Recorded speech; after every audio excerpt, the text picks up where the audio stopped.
joining today's session.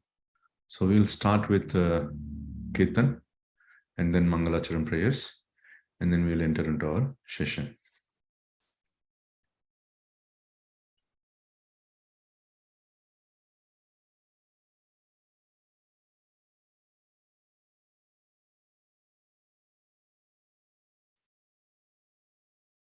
Jayo Radha Madhava Kunja Bihari Gopi Jana Vallabha Girivaradhari. Jayo Radha Madhava Kunja Bihari Gopi Jana Vallabha Girivaradhari. Yashodanandana Bhajana Ranjana Jamuna Tiravana Shari. Yashodanandana Bhajana Ranjana Jamuna Tiravana Shari. Jayo Radha Madhava Kunja Bihari Gopi Jana Vallabha Girivaradhari. Jayo Radha Madhava Kunja Bihari Gopi Jana Vallabha Girivaradhari. Yashodanandana Vrajajana Ranjana Jamuna Tiravana Chari. Jayo Radha Madhava Kunja Bihari Gopi Jana Vallabha Girivaradhari. Hare Krishna Krishna Krishna Hare Hare, Hare Rama Rama Rama Hare Hare. Hare Krishna Krishna Krishna Hare Hare, Hare Rama Rama Rama Hare Hare. Hare Krishna Krishna Krishna Hare Hare, Hare Rama Rama Rama Hare Hare. Hare Krishna Krishna Krishna Hare Hare, Hare Rama Rama Rama Hare Hare. Hare Krishna Krishna Krishna Hare Hare, Hare Rama Rama Hare Hare. Hare Krishna Krishna Krishna Hare Hare, Hare Rama Rama Hare Hare. Jayo Radha Madhava Kunja Bihari Gopi Jana Vallabha Girivaradhari. Hare Krishna Krishna Krishna Hare Hare, Hare Rama Rama Hare Hare. Hare Krishna Krishna Krishna Hare Hare, Hare Rama Rama Hare Hare. Yashodanandana Bhajana Ranjana Jamuna Tiravana Chari. Hare Krishna Krishna Krishna Hare Hare, Hare Rama Rama Hare Hare. Hare Krishna Krishna Krishna Hare Hare, Hare Rama Rama Hare Hare. Jayo Radha Madhava Kunja Bihari Gopi Jana Vallabha Girivaradhari. Hare Krishna Krishna Krishna Hare Hare, Hare Rama Rama Hare Hare. Hare Krishna Krishna Krishna Hare Hare, Hare Rama Rama Hare Hare. Yashodanandana Bhajana Ranjana Jamuna Tiravana Shari. Hare Krishna Krishna Krishna Hare Hare, Hare Rama Rama Hare Hare. Hare Krishna Krishna Krishna Hare Hare, Hare Rama Rama Rama Hare Hare Jaya Radha Madhava Kunja Bihari Jana Vallabha Girivaradhari Yashodanandana Bhajanjana Ranjana Jamuna Tiravanashari Hare Krishna Krishna Krishna Hare Hare Hare Rama Rama Rama Hare Hare Hare Krishna Krishna Krishna Hare Hare Hare Rama Rama Rama Hare Hare Hare Krishna Krishna Krishna Hare Hare Hare Rama Rama Rama Hare Hare Jaya Radha Madhava Kunja Bihari Jana Vallabha Girivaradhari Jaya Radha Madhava Kunja Bihari Jana Vallabha Girivaradhari Hare Krishna Krishna Krishna Hare Hare Hare Rama Rama Rama Hare Hare Hare Krishna Krishna Krishna Hare Hare Rama Rama Hare Hare Yashodanandana Bhajajana Ranjana Namuna Tiravanashari Yashodanandana Bhajajana Ranjana Namuna Tiravanashari Hare Krishna Krishna Krishna Hare Hare Hare Rama Rama Rama Hare Hare Hare Krishna Krishna Krishna Hare Hare Hare Rama Rama Hare Hare Hare Krishna Krishna Krishna Hare Hare Hare Rama Rama Hare Hare Hare Krishna Krishna Krishna Hare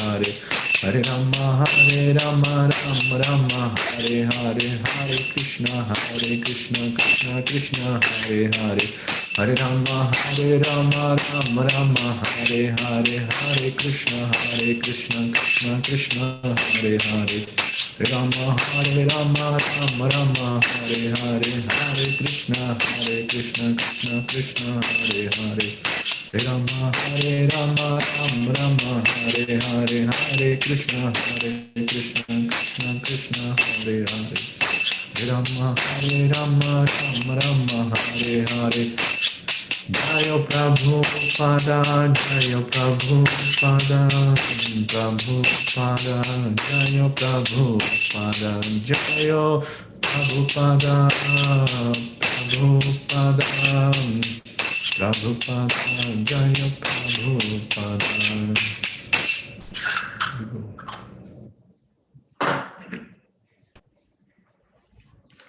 So we'll start with the Mangalacharan prayers.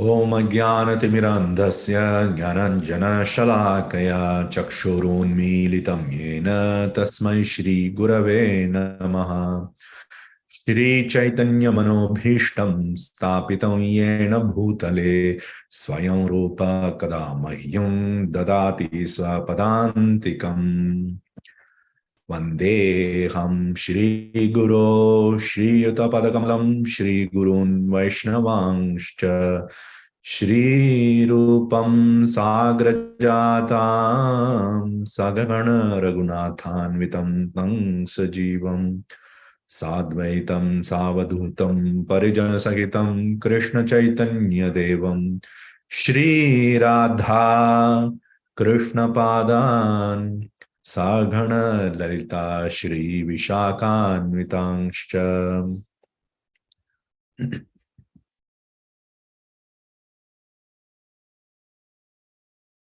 हे कृष्ण करुणा सिंधो दीनबंधो जगत्पते गोपेश गोपिका कांता राधा कांता नमोस्तुते तप्त कांचन गौरांगी राधे वृंदावनेश्वरी वृषभानुसुते देवी प्रणमामि हरिप्रिये वाञ्छाकल्पतरुभ्यश्च कृपा सिन्धुभ्य एव च पतितानां पावनेभ्यो वैष्णवेभ्यो नमो नमः नमो विष्णुपादाय कृष्णप्रेष्ठाय भूतले श्रीमते भक्तिवेदांत स्वामिनिति नामिने नमस्ते सारस्वते देवे गौरवाणी प्रचारिणे निर्विशेष शून्यवादी पाश्चात्य देशतारिणे श्री कृष्ण चैतन्य प्रभु Nityanand Shri Advaita Gadadhar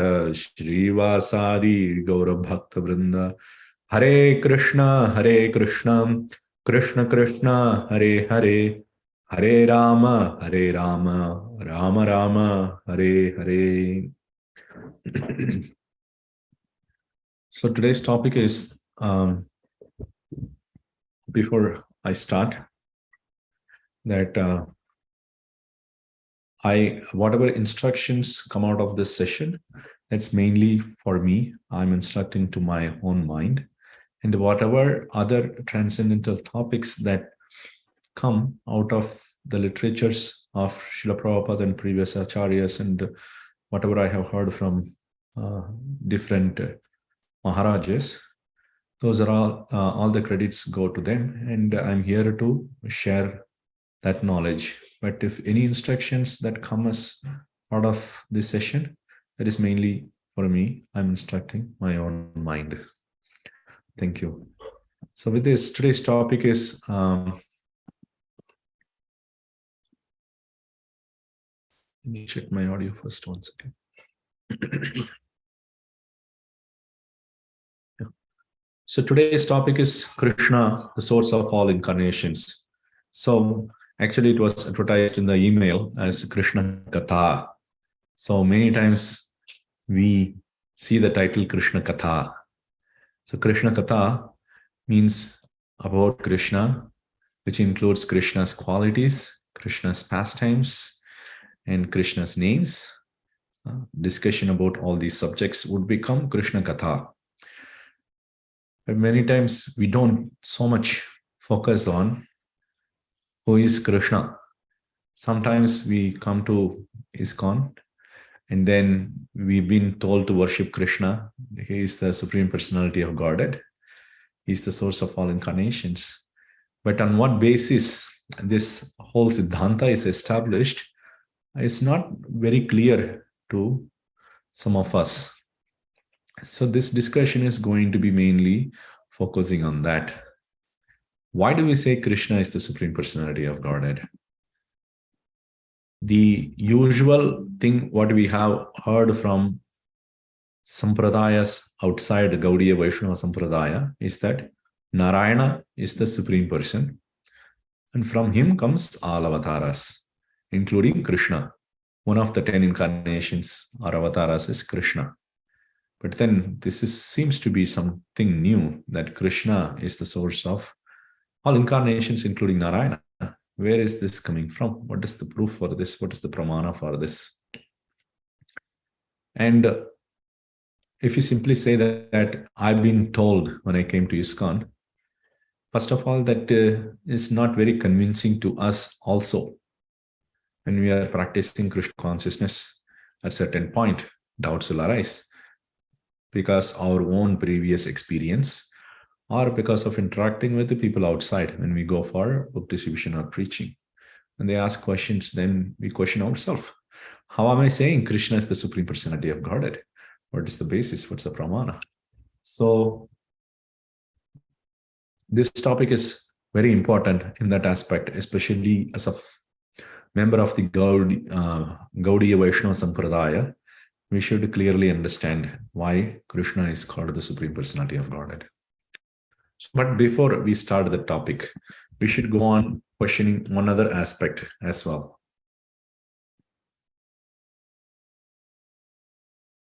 This question should be the final question of the series of thought we are going to discuss here. One of the biggest questions that exist in this world is, what is the meaning of life? We are living here in this world for so long. What is the purpose of this life? We should start from there. Then we come to the final topic, why Krishna is the Supreme Personality of Godhead, why that topic becomes important. First, let's understand our imminent topic, which is, I'm living in life. What is the meaning of life? Right? So we attach meaning to a particular thing when we understand the purpose of it. For example, if I buy a car, what is the meaning of a car?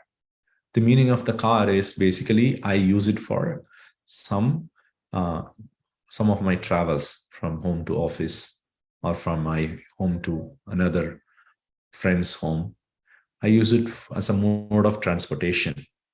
So similarly, the life also, when we understand the purpose of that life, then we can understand the meaning of life. Then once the purpose is understood, the purpose is fulfilled, then the meaning of that particular entity is realized.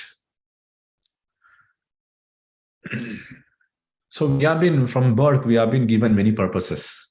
As soon as I am born, my parents nurture me.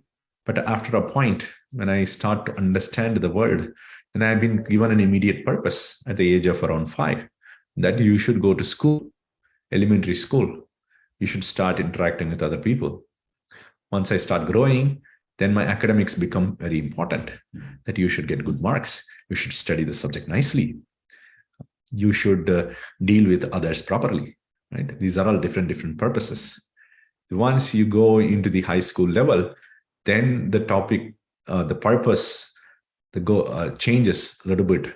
It's going toward college, where you have to work so hard to get admission into a good school or good college for your undergraduate program. Then from there, nowadays people are studying the postgraduate as well. So once you complete that, you have a purpose of getting a job. You have to secure some kind of a job, or you start a business, whatever it is. You have to find means to earn income for yourself so that you can survive in this world on your own. That becomes the purpose. Then after I get enough means to earn income, then the question comes about family. I have to start a family, and I have to find a suitable partner, and that becomes the purpose. So once I find a suitable partner and I get married and then I have kids, then the purpose changes. I have to nurture these kids. I have to make them study. I have to make them go to the college. I have to make them get a job. I have to make them get married. And then the grandchildren come into picture. So in this way, it's going on and on and on. But in the meantime, also, there is another purpose is set out, especially in the Western world, that you plan for your retirement, earn money, put enough money in 401k, so that at the age of 65, if you're alive, then you can, alive and you're in good health, you can sit and enjoy. Once you're 65, then the goal changes, that you start enjoying the world, go around the world, attend different music parties, and start enjoying the life at the age of 65. How many years we are going to live beyond that point, it's a questionable thing. But even after that, within 10 more years, the whole life is finished. So from birth to death, the purpose kept on changing. But then if you look at the holistic life, the whole life, activities of the whole life from a holistic point of view, that doesn't look like a purpose. It's just some superficial momentary activity you are doing, and then it goes on, and then the person disappears. That doesn't look like a proper purpose.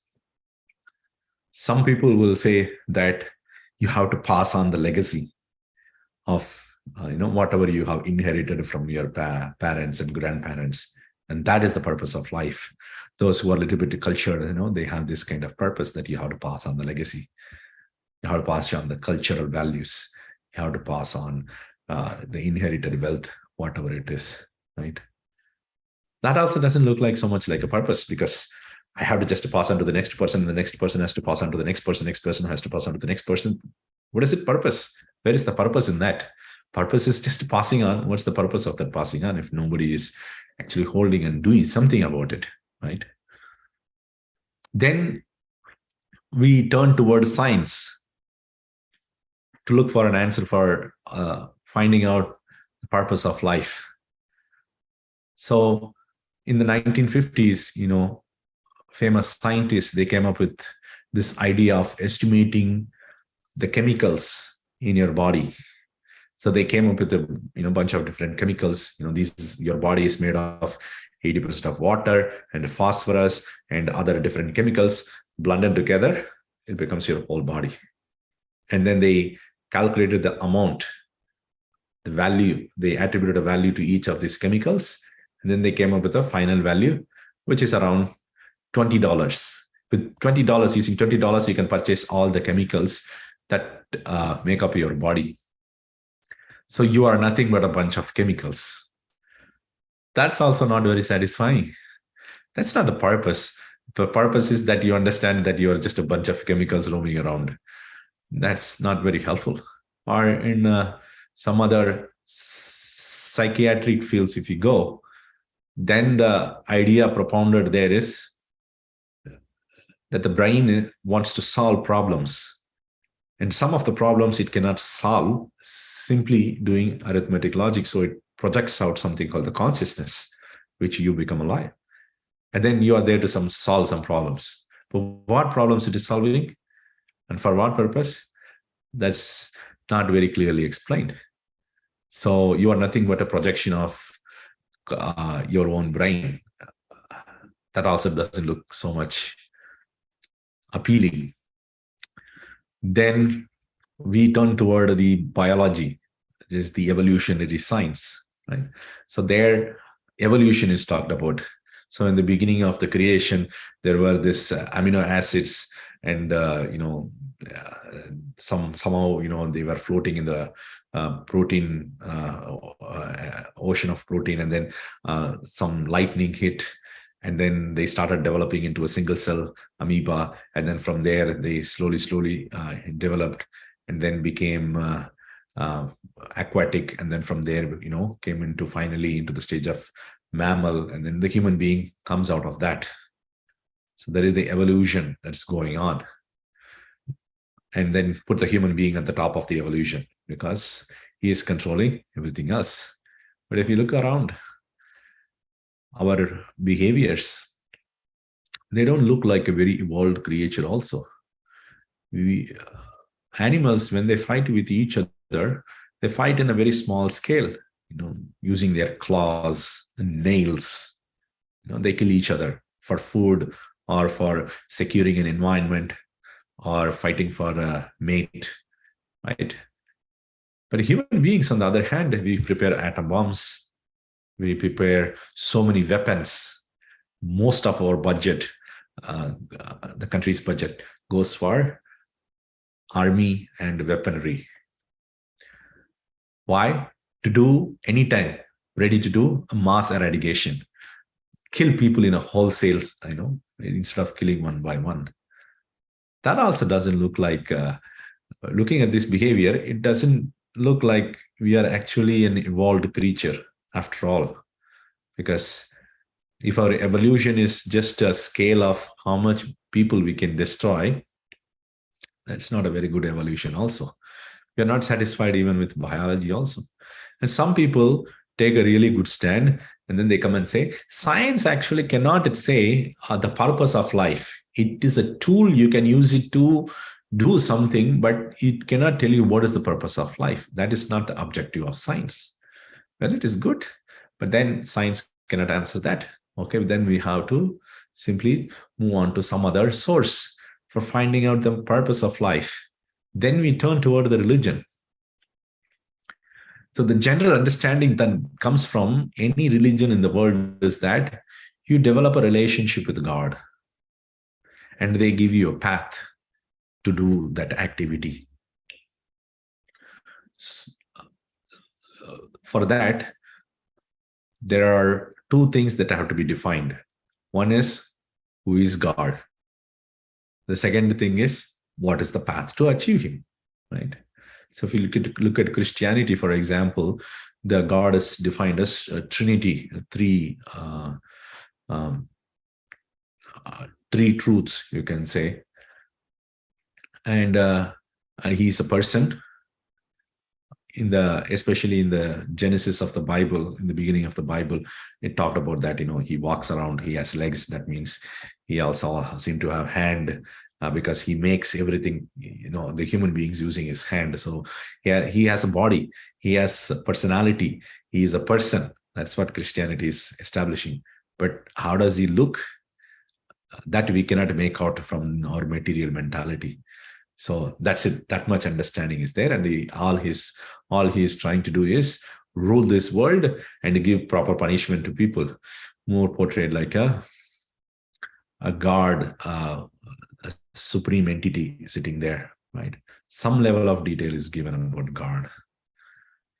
And the usual path that is mentioned in the Christianity is that you go through Jesus Christ. That's the only path. If you don't go through Jesus Christ, you are not going to be accepted by God. Exclusivity. Then we turn to Islam. Islam also talks about God in the Quran. He is a person, is defined, but then not much detail, not whether he has hands or legs. That's not given so much detail there. So that's even further fuzzier concept of God is given. The path is that you follow Muhammad, and you have to accept him, and then only you will be accepted by God. Then we turn our face toward Buddhism, which is very popular these days in the Western world also. So there, the concept is that actually you don't exist. You think you are existing, but you are actually not existing in the real sense. So once you realize you don't exist, then you just disappear. You vanish into the thin air. That's it. There's no concept of God there. The path is that you have to work hard to realize that you are not existing actually, right? And then we turn our focus toward Vedic philosophy, the Vedas. So there are also many schools. When people look at India, many times they get the confusion that it is a one religion, Hinduism. There is only one philosophy existing there. And this is very true. Even in the case of, I was watching one of the school teachers' videos. He is talking about Hinduism. It's a very famous online schooling system. He's explaining about Hinduism, and he portrays the whole Hinduism as a single religion. And then he gives only one philosophy about it. That's it. No, the Vedic philosophy has so many different schools of thoughts, primarily classified as Shad Darshans, 6 schools of thoughts. So some of all of them accept the Vedas as their primary source of proof. You can use logic. You can also use your own observation, but Vedas are going to be the final ultimate pramana. All your logic and your observation has to be subservient to that pramana. So with this understanding, then we look at the school of Shankaracharya. So there, the idea is that there exists something called impersonal existence called Brahman. And from there, more like, very comparable to the concept of God. And what is the goal of the practitioner? The goal of the practitioner is that you become, or you realize you are that entity. You are that entity. You think you are something else, but you realize you are that entity. Basically, that means you are thinking something else, but actually you are God. That's the idea there. You are God. That is your relationship with God. The relationship with God is that you are God. And then we go into another philosophy, which is called the Sankhya, where it is said that there exist two entities called Purusha and Prakriti. That you are the Purusha and the Prakriti is the material nature. Somehow these two got combined. All you have to do is extricate the Purusha from the Prakriti, take out the Purusha from the material nature. That's it. You attain liberation. There's also not much concept about God there.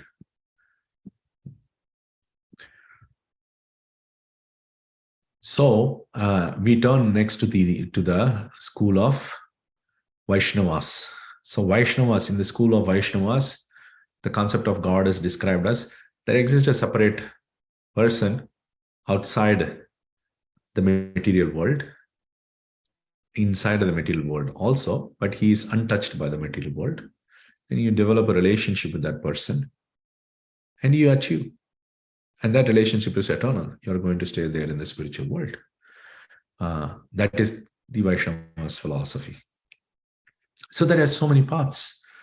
As a neutral person, how am I to judge which one is actually describing the correct version or which path is the correct path? We look at saintly persons, the existence of saintly person in all different religions. In Christianity also you have saintly persons. In Muslim religion also you have saintly persons. In Vedic school, different schools of thoughts also you have saintly persons existing. So when all the paths can lead to saintly persons, that means that all the paths are working. We cannot take the exclusivity approach that my path is the only path, every other path is wrong. As soon as we take that approach, then we shouldn't be seeing saintly persons anywhere else.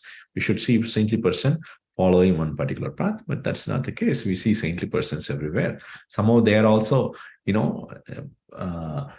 improving their consciousness. People are changing their mind, changing their consciousness, improving their life in terms of higher level consciousness. So it's happening in many paths. So we have to reject the idea or the concept that only one path is there, everything else is nonsense. We are going to put the paths which are prescribing in that way away. So what we have got is then the Vedic philosophy seems to accept multiple paths and it seems to explain all other different paths also. So we have to go deeper into that to see what actually the Vedic philosophy is trying to say. So again, going back to our simple questions, there are only two simple questions. Who is God? What is the path to achieve? These two questions look very simple. But the answer is also not straightforward. It's not given straightforward. So much complexity is there. So then we look into the Vedic philosophy. In the Vedic philosophy, we just take a overall very summary view. Then the idea that you get to hear from everyone is that there are three main entities, Vishnu, Brahma, and Shiva. And these three entities are glorified as the supreme over every other entity. So in the Srimad Bhagavatam 4th canto, the story of Atri Rishi is also mentioned. So Atri Rishi wanted to have progeny.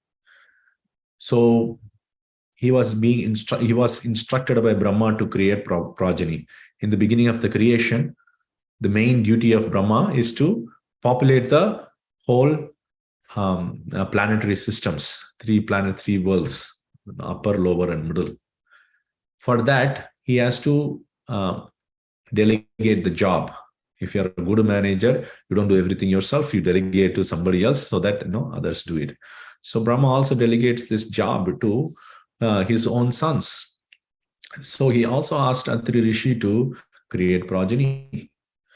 So through that, by creating progeny, you can fill up the whole three worlds, so that different living entities get the opportunity to um, perform their interests, desires, fulfill their desires. So Atri was confused. Who is God? He was also in the same thing. Is Brahma God? Shiva God? Is Vishnu God? Who is God? He did not know. So he went and then he said, whoever is the supreme Jagadisha, Jagatpati, whoever is the authority of the universe, I am meditating upon you.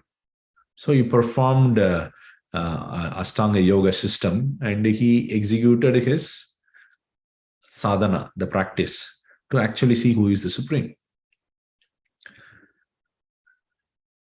So when his whole tapasya was done, at the end, what happened? The three entities, Brahma, Vishnu, and Shiva, all of them together appeared in front of Atri. And then Atri was puzzled. Oh, I welcome all of you. But then I was asking for the supreme person among all three of you. Who is supreme among all three of you? There is the trick. We are going to stop the story there, right? So this is the same thing that a person who is going through the Hindu religion faces. Who is God? Is Brahma God, Shiva God, Vishnu God? Who is God? Atri also, after performing so much tapasya, he did not get a direct answer. He got a surprising answer. So how do we know who is the supreme? So one thing to look at is that whoever has created this whole Vedic philosophy, we have to go back to that author. Then ask the same question: who is supreme? So who is the author of all this Vedic knowledge? Vyasadeva. So Vyasadeva took the one Veda and then he divided one Veda into multiple Vedas. After that, he also compiled Mahabharata, and he also compiled the different Puranas. So all these constitute the Vedic literature. Each Veda, the four Vedas we have, Rig, Yajur, Sama, and Atharva, each Veda is also divided into four parts: Samhita, Brahmana, Aranyaka, and Upanishads. So he has given a ritualistic portion in three parts of the Vedas: Samhita, Brahmana, Aranyaka, and then philosophical part in the Upanishads. And to explain all these Vedas, he has given the Puranas, because the Vedas are difficult to understand directly. So he has given the Puranas to explain the Vedas. And he has also written Mahabharata. So we have to go back and ask him, what is the ultimate conclusion? Right? So after writing all this work, we see in the first canto of Srimad Bhagavatam that after Vyasadeva wrote all these works, he was not satisfied. He has not only written Puranas, Mahabharata, and divisions of the Vedas, he has also written a work called Vedanta Sutra. So Vedanta Sutra is nothing but a summary of the Upanishads in a very, very, very, very abbreviated sutras. So if you want to understand the whole Upanishads in one shot, all you have to study is Brahma Sutras. So after writing all these things, we see that in the life of Vyasadeva, he wasn't very much satisfied. So then the immediate question comes to our mind is, if Vyasadeva who is the compiler of all these works, if he is not satisfied, completely satisfied, how will the person following that path recommended in this literature will become fully satisfied? The author, the compiler himself did not become fully satisfied. And even he was also surprised. I did everything what I am supposed to do. Still, I'm not feeling satisfied. Then at the time, his guru, Narada Muni, appears into that picture. Then he asks him to write Srimad Bhagavatam.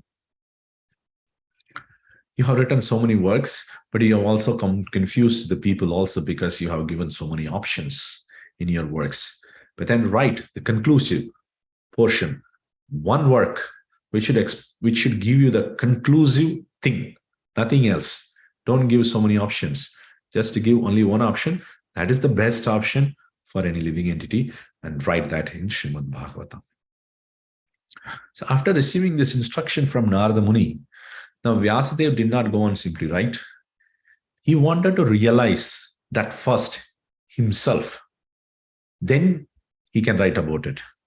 Suppose I go and attend a school where they teach about how to drive a car, but within a classroom setting, they are teaching, how the brake works, how the steering wheel works, how to use different kinds of signals. All these things, I sit in a class and then I learn. And then come outside and then say, I know how to drive a car. Let me go and start teaching to other persons. That's not very efficient. You have to realize that knowledge yourself. You need to put that knowledge into application. Once you put that application, you practically realize it. Then you go and teach other persons. Then it will be much more effective. So Vyasadeva learned this knowledge. But then he went and did meditation. And in the samadhi, he actually saw the reality, the truth, the absolute truth, what was there. After realizing that part, then he wrote Srimad Bhagavatam, his realizations. Then he felt very happy, very satisfied. And in the Srimad Bhagavatam, he has given that conclusion. So that is the work we need to look for our answer, finding the answer to our question: who is God? What is the path to God? Okay, so we look at some verses from Srimad Bhagavatam to understand.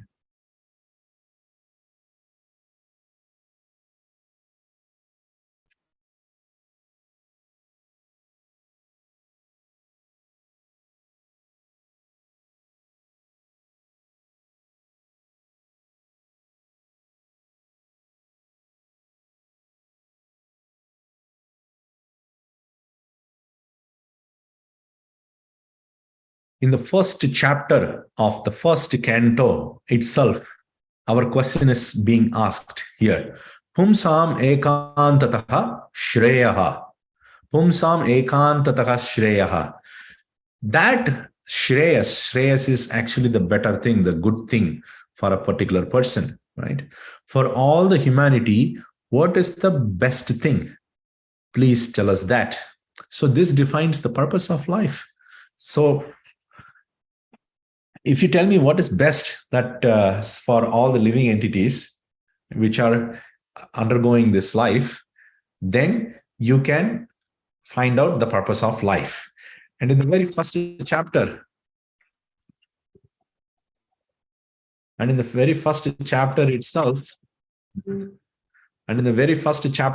this question has been asked. This is very good because this is what we have been looking for. What is the best thing? So we are on the right track, right? Okay. Now this question is answered later in the second chapter by Suta Goswami. So Suta Goswami explains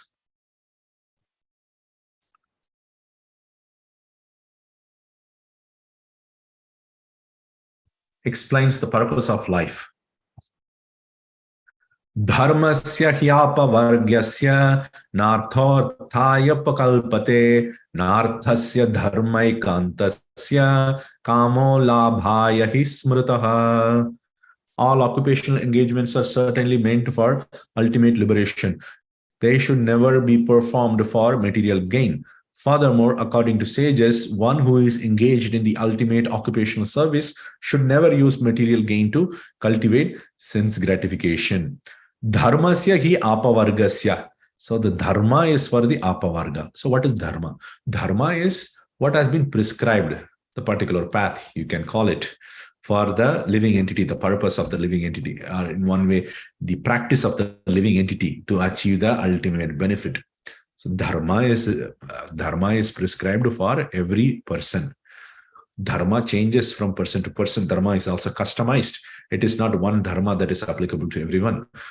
Based on your consciousness, level of consciousness, elevation of consciousness, you have been prescribed a particular dharma. This answers our second question as well. What is the practice that one should pick it up?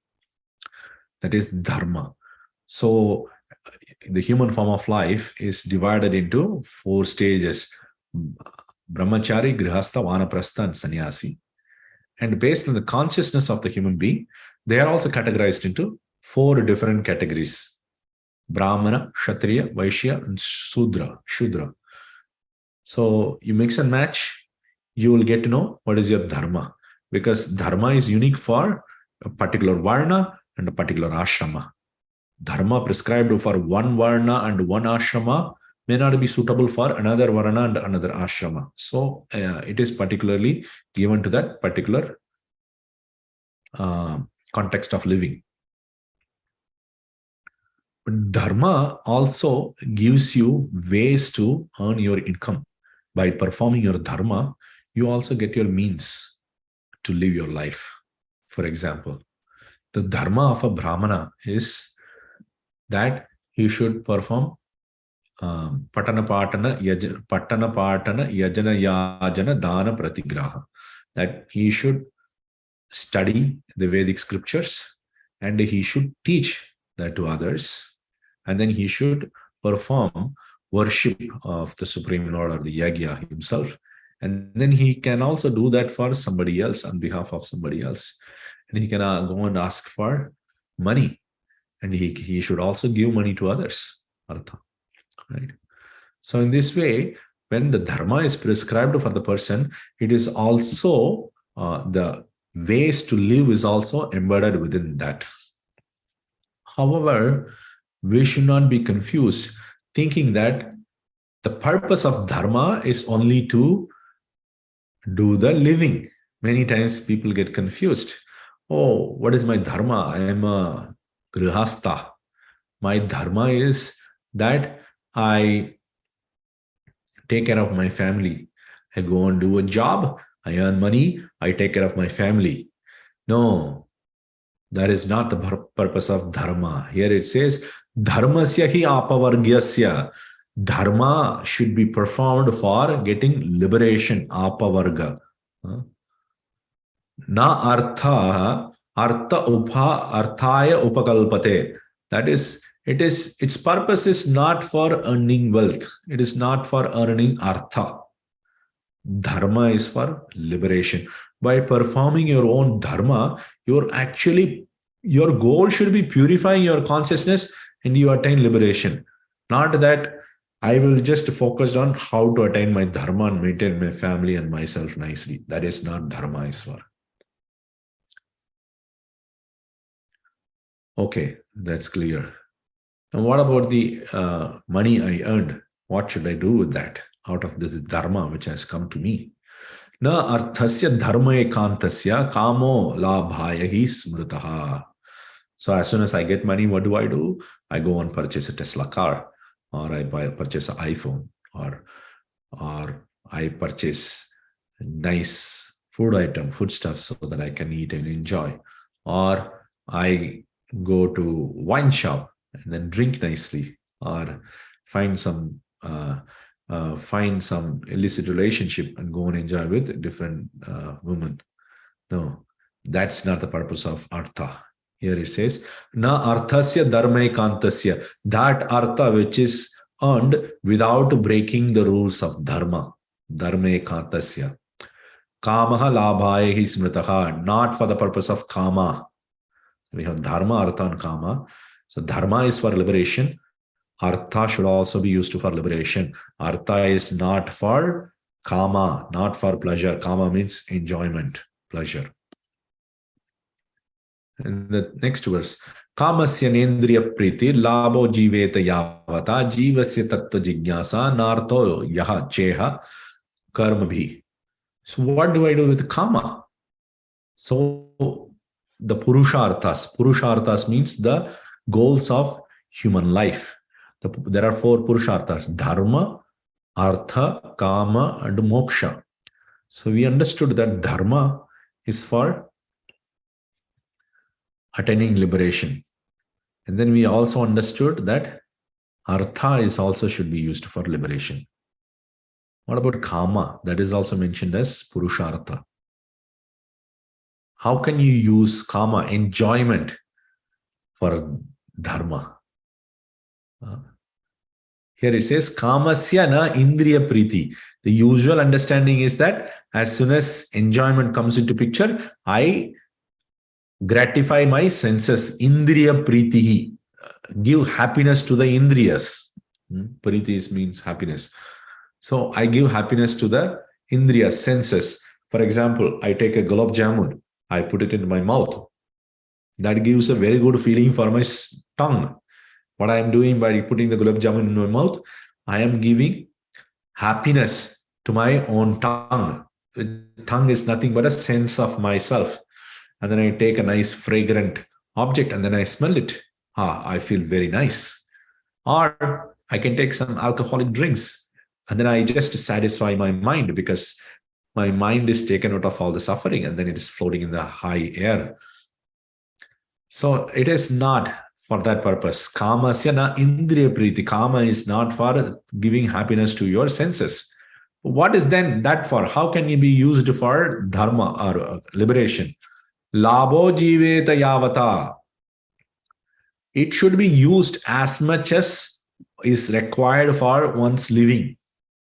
So the context here is that when obviously this body requires some enjoyment. For example, I have to go and sleep. I have to take food. I have to have some recreation. All these things are done so that the body can stay in a sustainable way. For different people, it may be different amount. For example, for a person who is having a very huge body, he may be eating more than a person who is having a very thin body. Some people may require more sleep. Some people may require less sleep. And then some people may need some comforts for to be sane. So basically it says you use kama as much as is required for you to maintain your sanity. Don't use beyond that. Jiveta yavata. Jivasya tattva jignasa. But what is the purpose of living that life? We are coming to our initial question, purpose of life.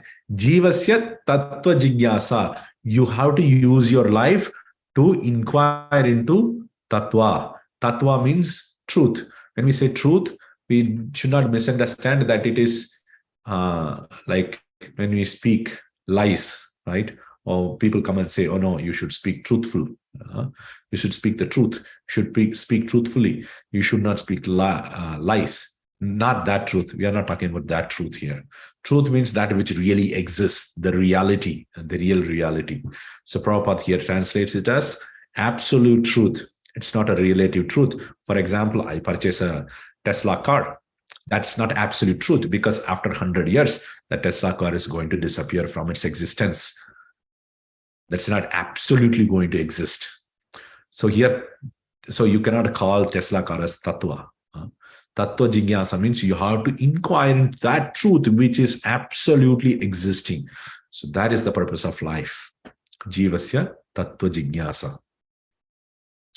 We have got our answer for the purpose of life. Now, what is that tattva? The next question immediately comes, which is also tying back to our initial question, who is God, right? So then he clarifies immediately in the next verse. This is all happening in the 2nd chapter of Srimad Bhagavatam, not further deep into the Bhagavatam. 1st and 2nd chapter, the main points, the main crux of our life has been described here, right? Vadanti tat tattva vidaha tattvam yajnanam advayam brahmeti paramatmeti bhagavan iti shabdyate. So here is the word tattvam is used. Tattva jigyasa, the previous verse we looked at it, right? So this tattva is spoken by tattva vidaha. Tattva vidaha means the knowers of the truth. So when we want to understand what is absolute truth, we have to go and ask a person who actually knows it, right? We should not ask some common person. Just as if I have to learn driving, I don't go in the street and then whoever is walking on the side of the street, I ask him, how does driving works? Or if I have to become a software engineer, I don't go in the street and then ask a random person. I have to ask the person who is already doing that job, who has already realized that. Right. Similarly, when I want to know about tattva, I have to go on to inquire the person who already knows, not the common person. So here, Sutta Goswami is saying that the tattva vidaga, the knowers of the truth, they have labeled this tattva as advayam, only one. There is not so many gods. As soon as people come into Hinduism, or the Vedic religion, they get the understanding that these people worship multiple gods. No, here it is very clearly given. It is advayam. Dvayam means two, or advayam means not two. It is only one. So there was one of the documentaries I was watching, and this guy was trying to explain Hinduism in his own understanding. And then he finally came to the conclusion that Hinduism provides gods like fingerprints, just as a fingerprint for a particular person is very unique. So similarly, it is not shared, right? So similarly, there are so many people around the world. Each person can have his own god. That is what Hinduism is teaching about. No, Hinduism is not teaching a polytheism. It is monotheism. There is only one god, Advayam. But that Advayam is labeled in three different ways. Brahma iti, Paramatma iti, Bhagavan iti, Shabdyate. It is coined as three different names. Brahman, Paramatma, Bhagavan. Three different ways. So, why are we looking at this? We are going back to our initial question. How are we saying Krishna is the Supreme Personality of Godhead? So we have to understand, where does Krishna fit here? Brahman, Paramatma, or Bhagavan? So this topic is discussed in detail in the next chapter. We'll jump there.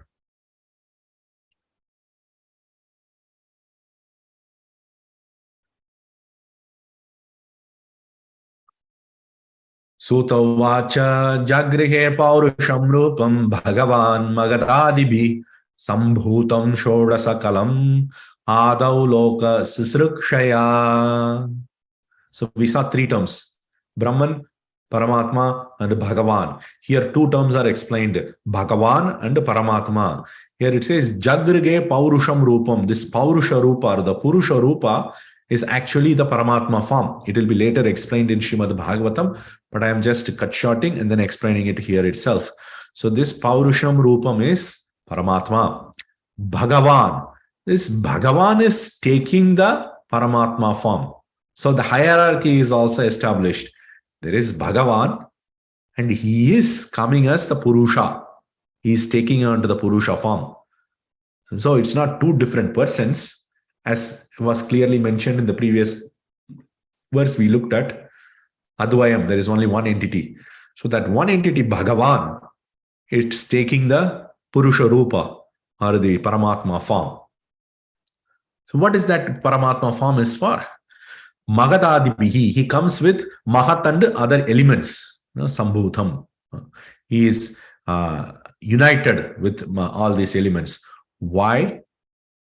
Loka Sisrukshaya, with the desire to create this world. So, whenever Bhagavan wants to engage with this world, he takes on the role of Paramatma.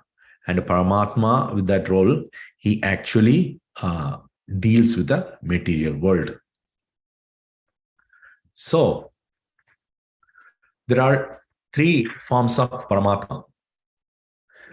Sometimes we understand there is only one Paramatma that is sitting in the heart, but actually, according to Bhagavatam, there are three forms of Paramatma. Karanadakashayi Vishnu, Garbhodakashayi Vishnu, Kshirodakashayi Vishnu. Karanadakashayi Vishnu, he is lying on the Karana ocean, outside of all the universes. And then from him, all the universes spring forth. Within each universe, he again enters as Garbhodakashayi Vishnu, and then he lies down in the ocean at the bottom. And from his navel comes a lotus, and in that lotus, Lord Brahma is sitting. So the second form is Garbhodakashayi Vishnu. He is also Paramatma. The Karanodakashayi Vishnu, who is lying down outside all the universes, he is also Paramatma.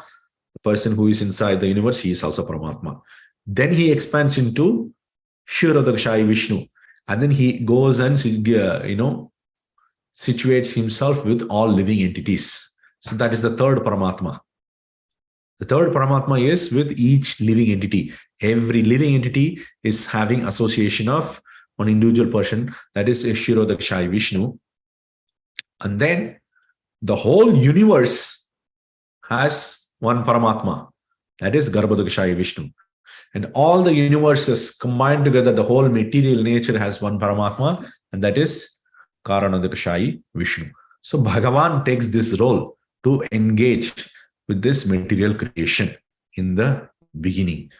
So the beginning means that before the creation of this world, he has done that. That means he is not material. He is above the matter, material nature. He is not a product of material nature. He is beyond the material nature. Because the material nature comes from him after that point. Then, in this entire chapter, Suta Goswami describes that this Garbhodakashayi Vishnu, who is situated in every universe, he is actually taking the form of different avatars. We'll just quickly see a couple of verses.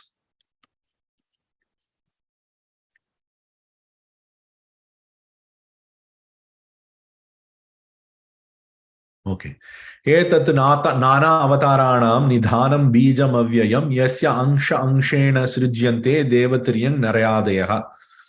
So here it says, Etat nana avataranam nidhanam. He is the storehouse of all the avatars. This is referring to the Garbhodakashayi Vishnu. Here Prabhupada is mentioning the second manifestation of the Purusha, that is the Garbhodakashayi Vishnu. So from him comes the all avatars. Matsya, Kurma, Varaha, Vamana, all these avatars come from this Garbhodakashayi Vishnu. Then, in the whole chapter, Suta Goswami is listing out all the avatars, starting with the first one. Sahayeva Pratamam Devaha, Kaumaram Sargamashritaha, Chachara Duscharam Brahma, Brahmacharyam Akanditam. So first, this Saha refers to Garbhodakashayi Vishnu. Garbhodakashayi Vishnu, he became the Kumaras, the four Kumaras. And then he followed the Brahmacharya, Kandita Brahmacharya, unbroken Brahmacharya, unbroken celibacy. So he followed that, which is very difficult to follow. Then in the next incarnation, he appeared as Shukra. This is boar form, in the form of Varahadev. And then he lifted the whole universe. And then the third one, he appeared as with Deva Rishitvam, that he appeared as form of Deva Rishi, which is Narada Muni. And then he taught Pancharatric scriptures. And in the fourth one, he appeared as Naranarayana Rishi.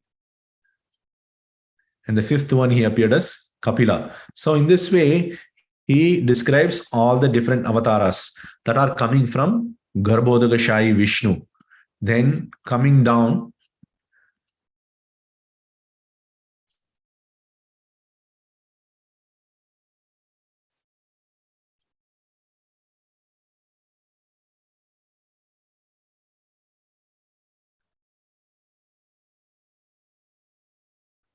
to the 23rd verse.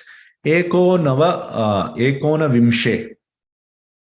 That is the 19th avatara. Ekona Vimshe. Eka Una Vimsha. Vimshati Tame, 20th avatara. The 19th and 20th are described as Rama Krishna.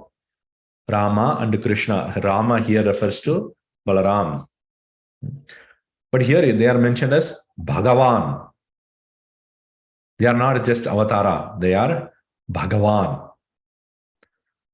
But he lists them as these two personalities as avatars. Then after describing all these things, then he says this statement, avataraha hi asankyeyaha. That is, the avatars are uncountable. There are so many avatars are there. Just as from a lake, as different streams will come out. You can just start taking out so many streams of water, large lake, like that, from the storehouse of Garbhodakashayi Vishnu, so many avatars come out. Then he comes to this verse, Ete changsha kala pumsa Krishnastu Bhagavan Swayam Indrari Vyakulam Lokam Mridayanti Yuge Yuge. All the incarnations described above are angshas and kalas of the Purusha, Pumsaha, Purusha, of the Purusha. The Purusha is Garbhodakashayi Vishnu, which we described. However, Krishna is Bhagavan Swayam. So in the beginning, in the first verse, we mentioned that Bhagavan took the form of Paramatma and then he dealt with the whole world. The question immediately that comes to our mind, who is that Bhagavan that is taking the form of Garbhodakashayi Vishnu, Karanodakashayi Vishnu, and Kshirodakashayi Vishnu? From them who comes all avatars? That is Krishna. Though Krishna is listed as one of the incarnations, here he is clarifying that he is not a normal incarnation. He is actually Bhagavan Swayam, the Bhagavan himself. He comes here.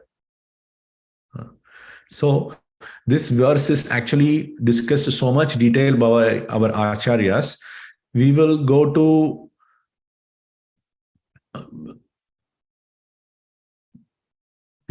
Chaitanya Charitamrita, Adilila, 2nd chapter, to look at that. One second.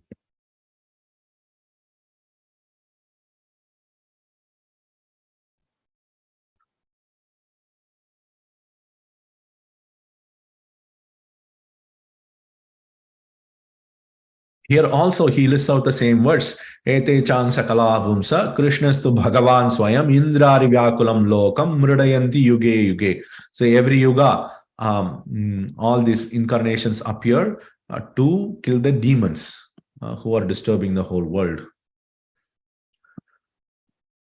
And then he says, Soba avatarer kori samanya lakon taramadya Krishna chandrer kori laganon. So among the all avatars, Suta Goswami has included Krishna also in that as one of the avatars. Tabe Suta Gosai mone parya bada bhai jaraje lakshan taha korila nishchay. So because of that, Suta Goswami became a little fearful because he has described the original Bhagavan as an avatara. It's one of the avatars in that list. So immediately, to rectify that, he establishes who and who are what, right? Avatara Sabha Purushera Kala Angsha Swayam Bhagavan Krishna Sarva Avatangsha. So all of these are avatars, whatever he has described previously. All these are avatars of the Purusha. Purusha's Kala and Angsha parts. Okay. However, Krishna is Swayam Bhagavan. He immediately clarifies that specifically to point out that I don't think Krishna is just an incarnation. He is actually the Swayam Bhagavan. Urpakha kohe tomar bhala tabyakyan paravam narayan Swayam Bhagavan. Now the objection comes. Purvapaksha is an objection. The objection is that, oh, you are explaining your philosophy nicely only. We also agree to that. Why? Because what we said is Krishna is Swayam Bhagavan, right? So they are also saying that, oh, actually the Bhagavan is Narayana. He is the Swayam Bhagavan. He became Krishna. We'll go back to the same verse. Krishna hatu Bhagavan Swayam. So what it basically says is that Krishna is nothing but Narayana only. When we say Bhagavan Swayam here, it means referring to Lord Narayana. So Krishna is Lord Narayana. We agree to that. There is no problem because Narayana is the Swayam Bhagavan. That is their objection. Tehasi Krishna Rupe Korena Avatar E Atishloke Deki Kiyara Bichar. So that Narayana has come us in the form of Krishna. He has taken the incarnation. That is the meaning I am seeing in the verse. What is the problem? There is no other consideration we have to worry about. Tare kohe kena koro kutarka anuman shastra viruddhartha kobo na hoy praman. So here to that person we say that what is this? Whatever you are saying, the Purva Paksha, the objection that has come to us is that, Narayana is there in the spiritual world and he comes as avatar, Krishna avatar. So that is actually a Kutarka Anuman. It is a, somewhat convoluted logic. It is not a direct logic. Shastra Viruddhata, it goes against the Shastras. There is no pramana for it. You are just saying yourself, we are saying. What do we say? Because Anuvadam anutvatu na vidheyam mudirayet na hiyalabdas padam kinchit kutrachit pratishtati. There is a rule. There is a grammatical rule which is called Anuvadam anutvatu na vidheyam mudirayet. There are two things, Anuvada and Vidheya. Anuvada means Anuvada, that which is being repeated. Okay. So that has to come first, then the Vidheya has to come second. We'll come back to that. What is Anuvada? What is Vidheya? But Anuvada has to come first, then comes Vidheya. Anuvadana ko hi ana kahi vidhe, age anuvada ko hi paschat vidhe. Here he gives the same meaning in Bengali. Videya ko hi tare je bastu agyata, anuvata ko hi tare je hoi gyata. So videya means that which is unknown, anuvada means that which is known. So for example, if I go to book distribution and I talk about Srila Prabhupada, and then I explain about the Acharya, and I explain so much good qualities about Srila Prabhupada, and at the end I say, this Prabhupada is the founder Acharya of ISKCON. If I say that, it is a valid statement. There is no incorrect meaning in that. Because I have explained everything about Srila Prabhupada. And then after that, I'm saying, this Prabhupada refers to the Prabhupada I have explained. Don't think there is some other Prabhupada. This is the Prabhupada I am talking about. This Prabhupada is the founder Acharya of ISKCON society.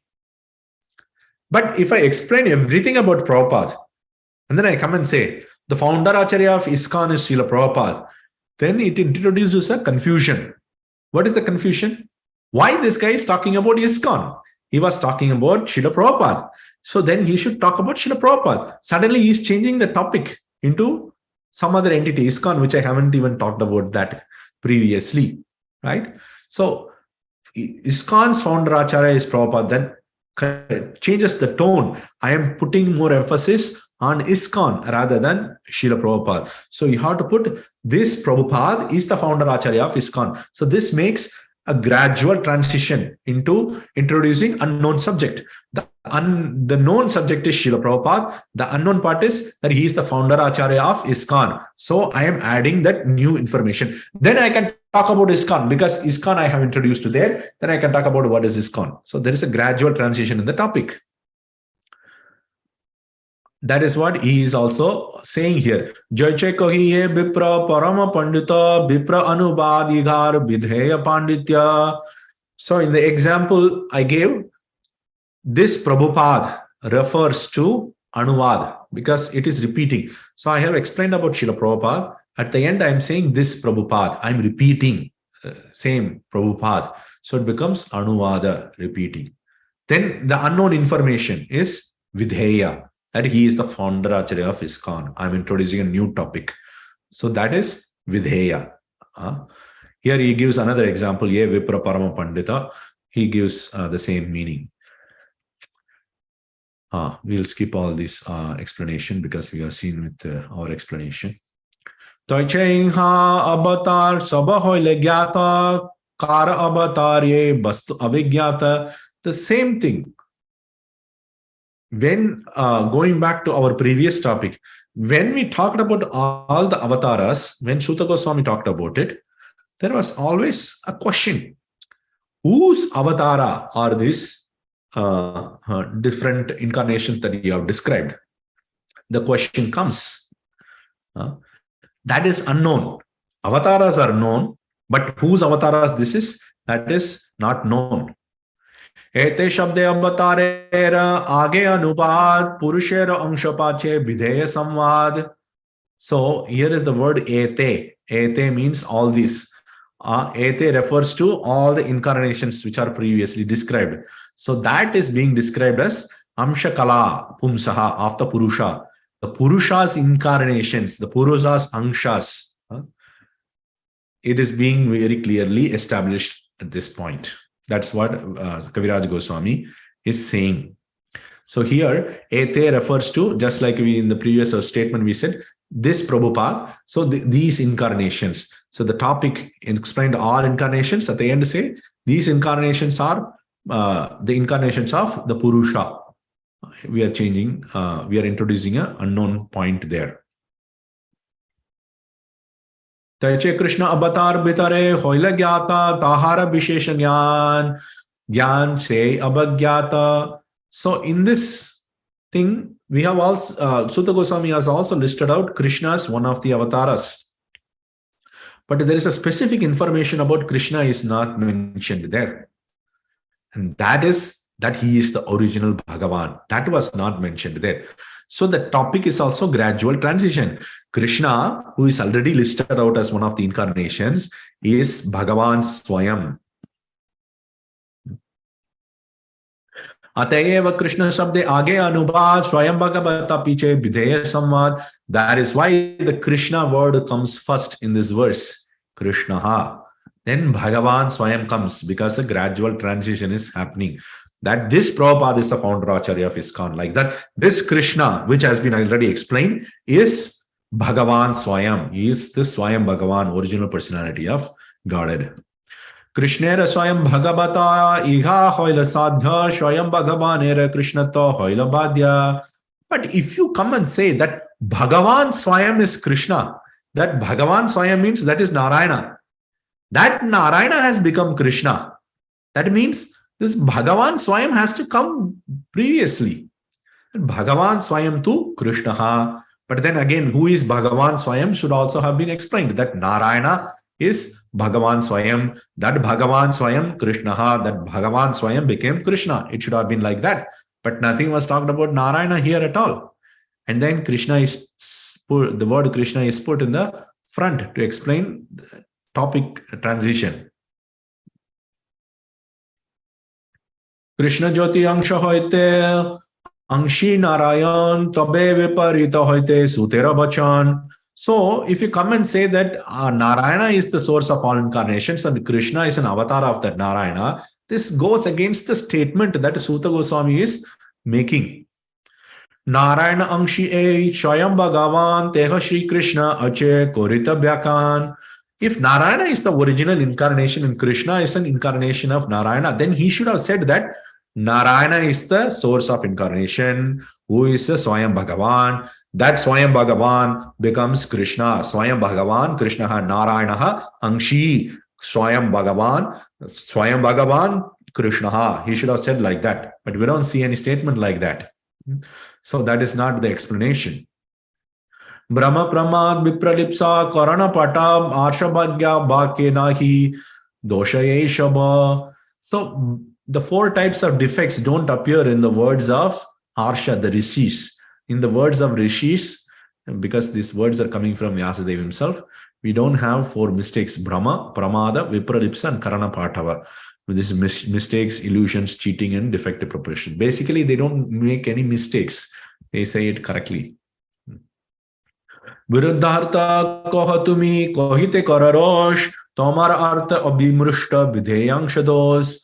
So this mistake is called avimrushta videyangsha. It is described in the Alankara Shastra of Sanskrit.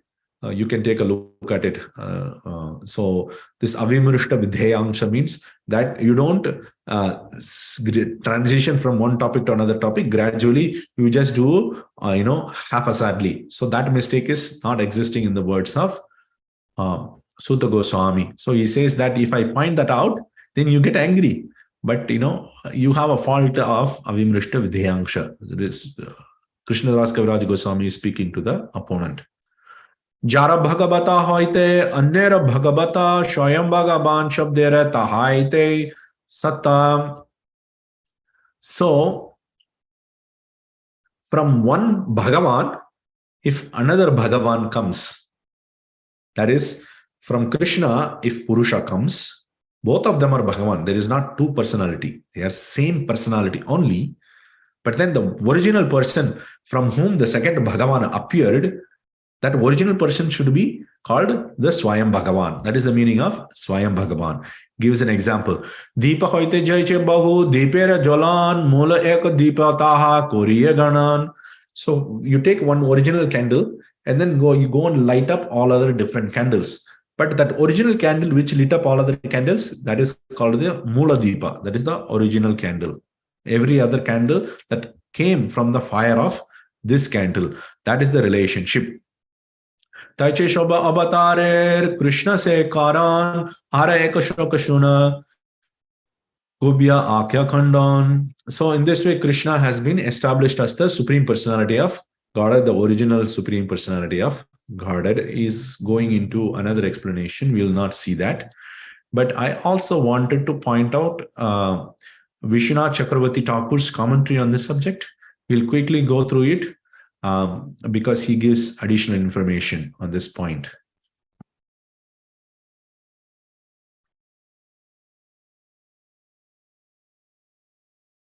I'm going to open it in Sanskrit just to clarify some things.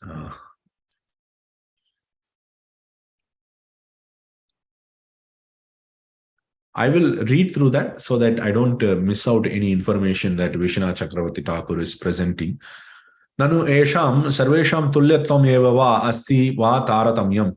So when Sutta Goswami has described all the incarnations in this word, in this chapter of third chapter of Srimad Bhagavatam, then the question comes: are all avatars equal, or there is a taratamya, or there is a gradation among these avatars? So to establish that, to answer that question, this verse is spoken. Hete puro uktagascha shabdat anuktagacha pumshaka pratamanuddashya purushasya angshakalaha kechit angshaha matsya kurma varahadeha kechit kalaha kumara naradadeha aveshaha yaduktam bhagavatamrute. So some of them are described as kalas, some of them are described as angshas. We won't go into the details because our focus is on Krishna. So here he says, Tatra Kumar Naradadishu Jnana Bhakti Shakti Angsha Aveshaga, Pritu Adishu Kriya Shakti Angsha Vedeshaga. Okay, these are all talking about Angsha Avesha. Okay. Iha Yaha Vimshati Tama Avataratena Katitaha Sahatu Bhagavan Saha Krishna Hatu Bhagavan Natu Angshaha Nacha Angshi Purushaha Kintu Bhagavan. Here he says that the 20th incarnation mentioned in that list, that is Krishna, however, is Bhagavan. He is not the Angsha. He is not an expansion. He is not an avatara in that sense. But he is also not the Angshi, because the whole explanation was talking about that Garbhodakashayi is becoming this incarnations. So the Angshi, or the source of those incarnations, is Purusha. So he is not that Paramatma also. But he is Bhagavan, Kintu Bhagavan, Jagrige Paurusham Rupam, Bhagavan Magatadibhi. Here it says the Bhagavan takes the form of Purusha or the Paramatma. So we are talking about that Bhagavan.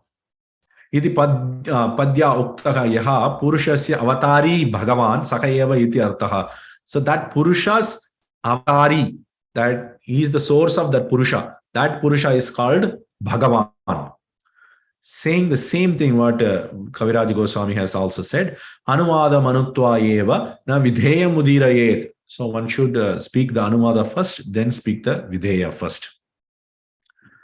Darshanat Krishnasya Bhagavat Lakshanaha Dharmaha Sadyate na tu Bhagavataha Krishnatvam Tena Krishna eva Bhagavan Mula Bhutaha iti. So we cannot say that Bhagavan has become Krishna. Rather, Krishna is the actual Bhagavan, which we discussed in detail in Chaitanya Charitamrita. Etateva Spunaha Spashti Kurvanaha Swayam iti. To make it clear, there is also the word Swayam is mentioned directly. Right? Tena Purusha Avatarino Bhagavataka Maraha Narayana Tapi Krishnasya Utkarshaha Saditaha. He quotes from Chandogya Upanishad as well to mention that Krishnaya Devaki Putraya, that while describing all the forms, that first Purusha, the Paramatma form is mentioned, then Krishna, the son of Devaki, is mentioned as superior to the previously mentioned forms. So he's quoting Shruti also, not just we are taking from Bhagavatam alone. Tadapi avatara madhye tasya kananam bhuloga but why Krishna is mentioned as an avatara?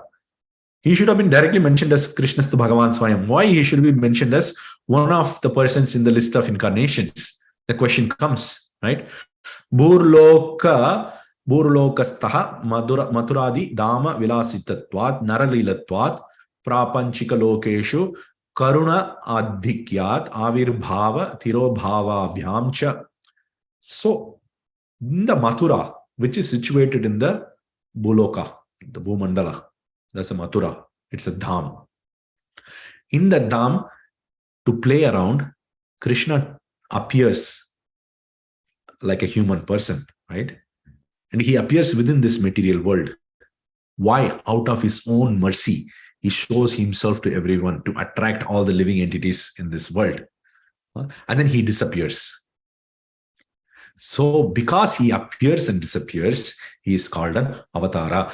Avatarati iti avataraha. That person who descends down into this material world, that is called an avatara. Avatara does not mean always an expansion. Avatara also mean a person who is descending from the top to the bottom. Krishna, from his spiritual world, he descends to the material world to show himself. And then he also disappears from the this world. So in this way, Krishna is also an avatara.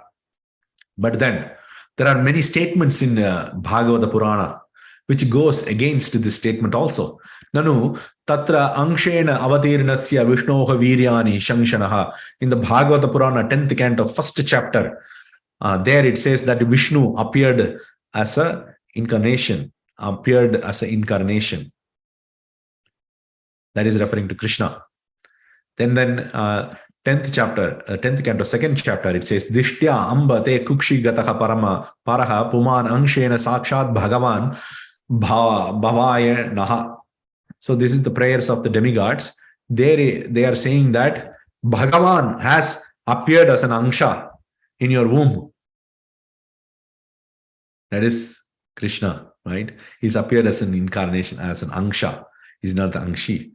Then you have in the 4th canto, 1st chapter, Tau ima vai bhagavata harehe amsau iha agatau. That Narayana has appeared as Krishna in this world, along with his angsa. So then we have only one statement which says Krishnastu Bhagavan Swayam. But we have 3 statements against it from the same Bhagavatam quoted by Vishwanath Chakravarti Thakur. 1 versus 3. Which one is great? 3 looks great, is right? Ityadi Bahuvakya Virode Krishna Gatu Bhagavan Swayam iti ekena eva vakyena Krishnasya purnatvam katam vyavastishtatam. How can we accept Krishna as the supreme person when there are many statements that goes against this? Atra uchyate Shri Bhagavata Shastra Arambe Janma Guhya Adhyayaha Ayam Sarva Bhagavat Avatara Vakyanam Suchagatvat Sutram. So the 3rd chapter of the 1st canto, which is describing all the incarnations, that chapter name is called Janma Guhya. That is the secret, which is also will be later said in the same chapter only, later verses. So it is describing about the secret of the incarnations. So because it is talking about all different incarnations and the relationship between them, then it becomes the main topic for that particular chapter. So that particular chapter becomes sutra. Tatra cha ete changsha kalafumsa krishnastu bhagavan swayamiti paribhasha sutram. So that sutra, that ete changsha kalafumsa, that verse is called paribhasa sutra. So in Sanskrit grammar, you have something called paribhasa sutra. The paribhasa sutra, it starts, it is told only once. It is not repeated. It is told only once. But then wherever there is a conflict for that Paribhasa Sutra, that Paribhasa Sutra has to be referred. That overrides everything else. That is what is called Paribhasa Sutra. It's very common in Sanskrit language. So this verse acts as a Paribhasa Sutra. Why? Somebody may question, oh, you are just simply selecting some random verse you like, and then you are simply calling it as Paribhasa Sutra. I don't agree to this argument. No, we are not picking up random verses. We are picking up that verse from the chapter which is discussing about the particular topic and interest. That is, what is the relationship between these incarnations? Who is the source incarnation and who is the next expansion? Everything is being discussed in that particular chapter. So because this chapter reveals all the contradictions and all the settles down different facts, and this becomes the Paribhasa Sutra. Wherever it is talked about, for example, in the 10th canto, first chapter, when it says that Vishnu appeared as an Angsha, as Krishna, the topic of concern there is not to establish that Vishnu is superior than Krishna. There, the topic was the Devatas went to Vishnu and then Vishnu appeared to solve their problems. That is the topic. There, the topic is not talking about how to resolve, who is superior. That is already established in the first canto, third chapter. So use that information to resolve that. So our acharyas give another explanation for this, because Vishnu Viryani avatirnasya angshena. Angshena means along with his angsha, he appeared. So in this way, you have to reinterpret all the further verses using this Paribhasha Sutra. So we will stop here. So we have first looked at the initial topic of our concern is Krishna, how he is the source of all other incarnations. Then we looked up to what is the purpose of God. Then, what is the purpose of our life. Then we looked into different sources of that information. We looked into science, we also looked into religion, we looked into Vedic philosophy. Then we narrowed down to Srimad Bhagavatam, because that is the final work written by Vyasadeva, giving his conclusion. So in that, we also looked into what is the goal of life. The goal of life is Tattva. And what is the different forms of Tattva, that is the God. We looked at different forms of God and how God appears in different incarnations. And out of all the incarnations, how Krishna is the supreme incarnation. That is also clearly explained there. So we'll stop here. Thank you very much for joining. Hare Krishna. Unless any questions or comments, if it is there, otherwise we can stop here. Prabhu, I checked online. Okay. There are no comments there. There's the praises for you.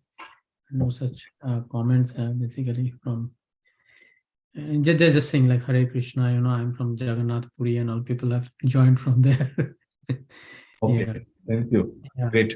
Thank you. Thank you very much, Ashya Madha Prabhu, for hosting this call. And thank you very much, everyone, for giving me an opportunity to speak. Hare Krishna.